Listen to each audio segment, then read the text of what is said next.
Suite à un cancer du poumon, un médecin qui lutte contre le ravage du tabac recommande à sa patiente de remplacer la cigarette par la cigarette électronique.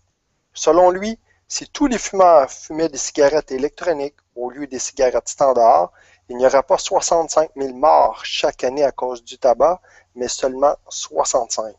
Au tabac. En peu de temps, elle a déjà convaincu 500 000 Français. Pour eux, c'est la solution pour sortir de l'emprise de la clope. J'étais une très très grosse fumeuse, je fumais 2 paquets par jour et je ne fume plus du tout et j'ai plus envie de fumer. Ces adeptes réinvestissent les cafés comme un pied de nez à toutes les lois interdisant de fumer dans les lieux publics. En France, cette invention chinoise sème la pagaille. Pour le moment, ce produit est inclassable. Les buralistes revendiquent l'exclusivité de sa vente, car selon eux, c'est un produit du tabac. Il ne s'agirait pas de perdre des clients fumeurs.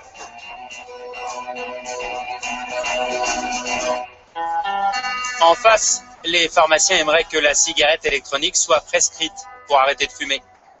Malgré l'interdiction par la loi, le produit est vendu dans certaines officines. Cette année, les ventes de cigarettes électroniques vont même dépasser tous les médicaments de sevrage. Il faut donc arbitrer. La ministre de la Santé a demandé un rapport au professeur Dotzenberg pour évaluer les effets de cette curieuse cigarette sur notre organisme. Remplacer une vraie cigarette par ça, c'est un gain colossal de risque. Oui, c'est beaucoup mieux de prendre ça que de prendre une vraie cigarette. Mais le mieux, c'est de rien prendre du tout. Donc, il ne faut pas que ce produit soit accessible aux non-fumeurs. Donc ça dépend un peu du produit, mais la façon dont le produit est mis à disposition dans notre société. Alors, certains médecins ont décidé de ne plus attendre. À l'hôpital de Périgueux, le docteur Granger lutte contre les ravages du tabac depuis 35 ans. Aujourd'hui, le pneumologue a une bonne nouvelle à annoncer. Les radiographies sont correctes, c'est-à-dire qu'il n'y a aucune image. Pour l'instant, les résultats sont parfaits. Pas de rechute à craindre.